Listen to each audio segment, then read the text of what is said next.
You're listening to www.integralnaked.org.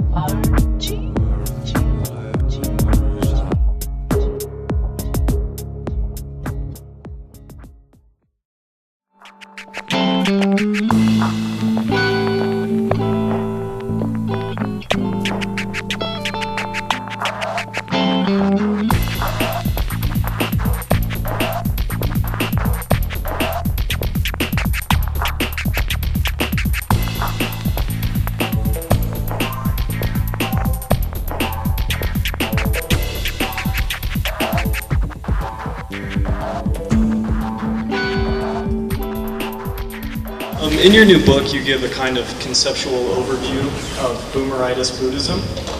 And my question is what that actually looks like. What are the kind of red flags that we can actually see that going on in ourselves, our alternative universities, and our science, and also how we can work with that? Yeah, and I would love to hear your take on it too at some point. Do you see a lot of it, sort of? I'm an Europa student. And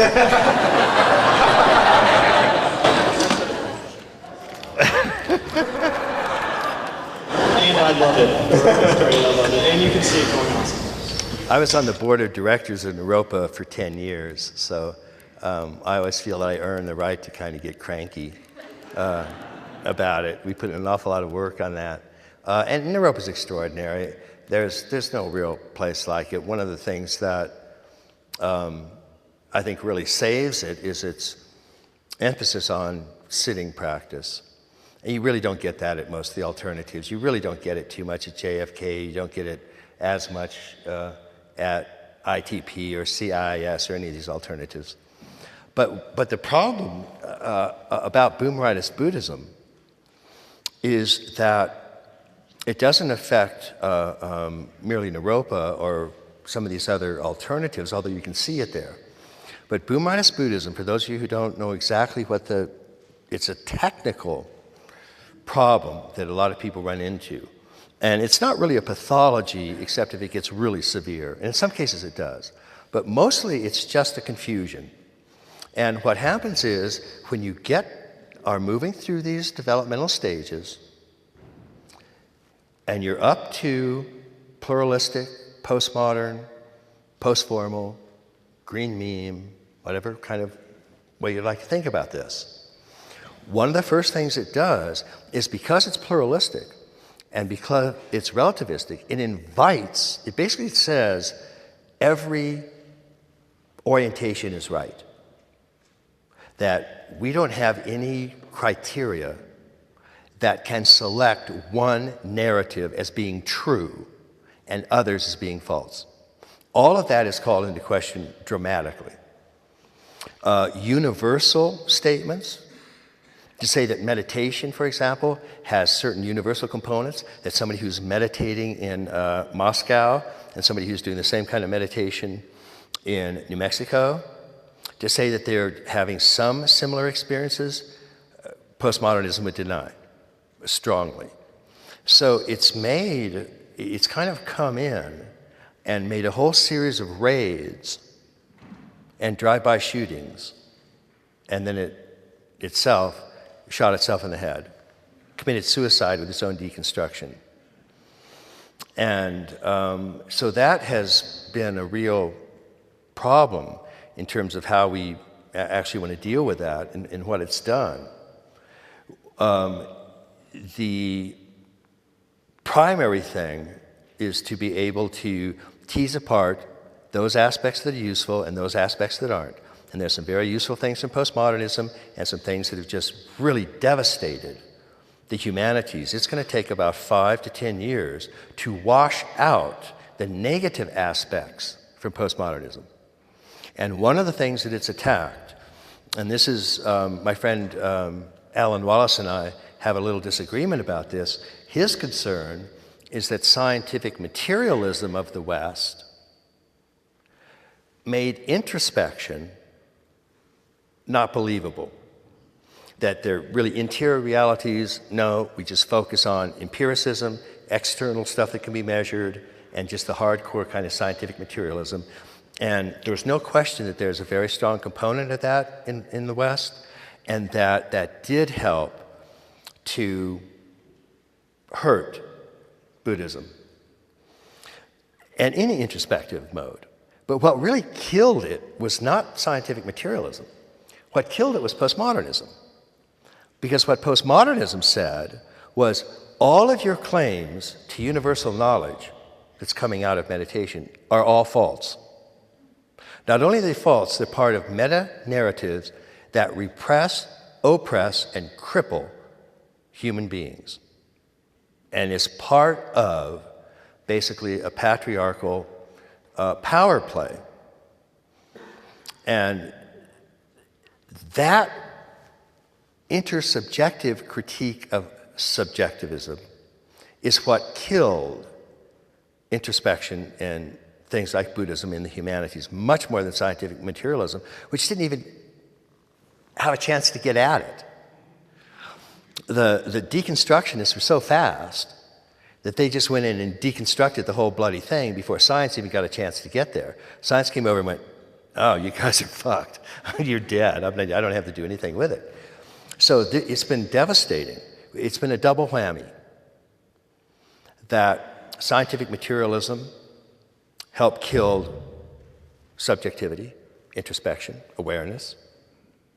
And the postmodern cultural relativistic claim ate away at meditation's claim to have anything resembling universal aspects to it. And not only that, of course, the more extended versions took all the meditation systems back and tried to link them to patriarchal religions. And that's a little bit confusing in itself. There's, again, grains of truth to that, but it gets very confusing. The upstart of all of this is that what we have when Buddhism was introduced into this country is that it very quickly was identified with this stage of development, this pluralistic stage of development. And a lot of Buddhist concepts, Dzogchen, for example, where everything that arises is perfect in its own way, it arises, self-liberates naturally and spontaneously, and abides in its own suchness and its own emptiness, without any contrivance or any need to alter it in any way whatsoever. Now, that fits, superficially, a lot of that language fits the language of pluralistic relativism. And all of a sudden you had Ati teachings being used to prop up a first-tier pluralistic worldview. And that's a bit of a disaster. Because whatever else the Lankavatara Sutra is, whatever else the great Garland Sutras are, whatever the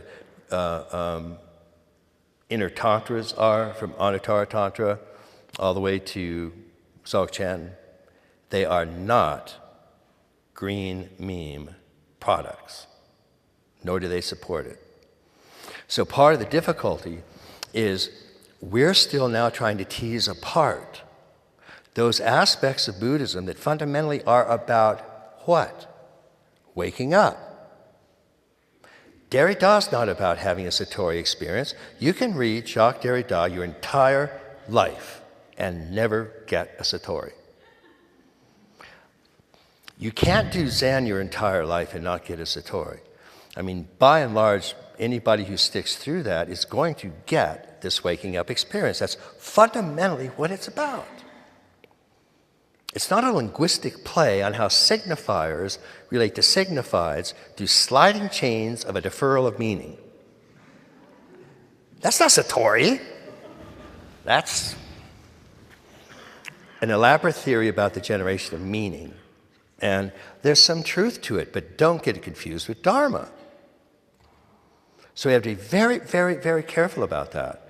So what's happened, Boomeritis Buddhism, the last little component to it is when you have this stage of development, which is pluralistic, and sort of everything goes and everything is okay because you don't want to make judgments, you don't want to marginalize anything, so everything is, just the way it should be. Once you sort of get that going, then you can't get out of it because it's an actual stage of development. So it's something that you're kind of stuck with. And when Buddhism came in, it found an affinity with that. The pathological version of boomeritis is when green or pluralism or relativism opens up the psyche. One of the first things that rushes back into it are any unresolved complexes at earlier stages of development. And the first one that rushes in there is narcissism. Narcissism loves pluralism because it can't be challenged. Now all of a sudden it's, well, what's true is true for me. You can't challenge me. My truth is my truth.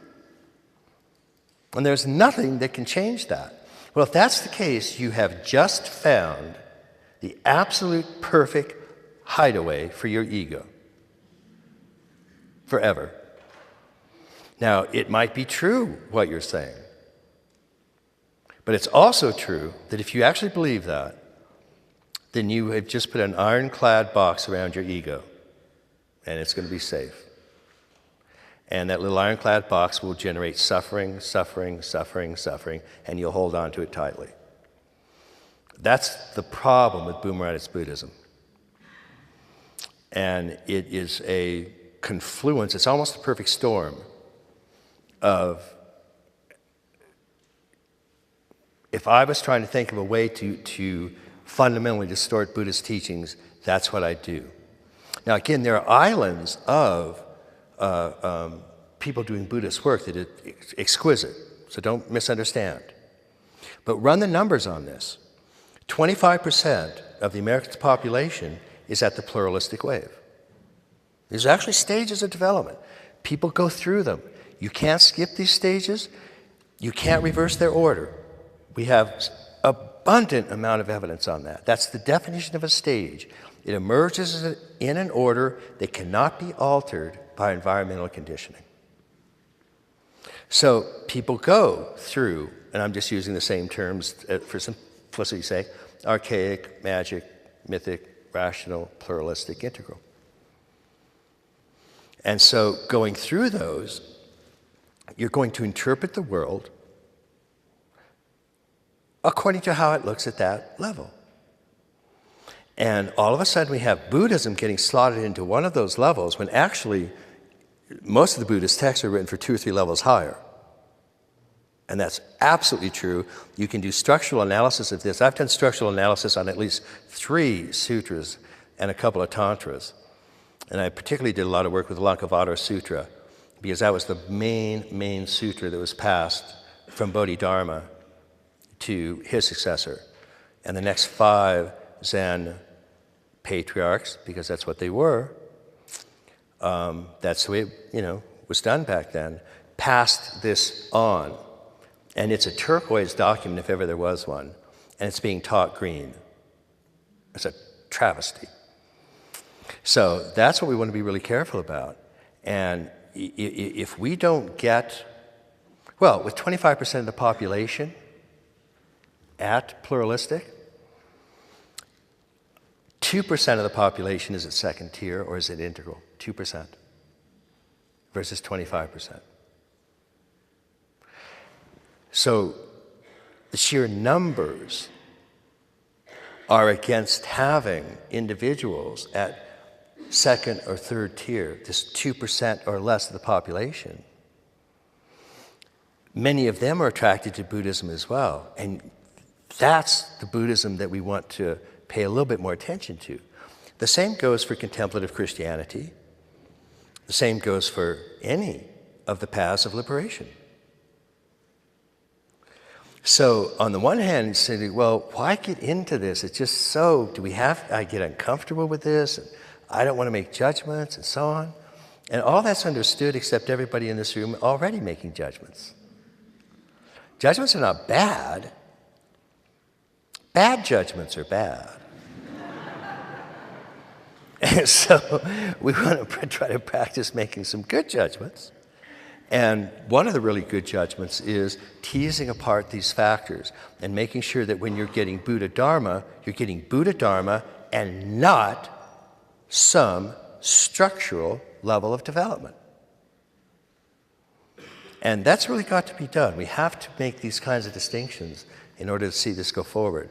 And I'm pretty optimistic, actually, with how it's happening, because we're at least being, aware of this and starting to see what's going on.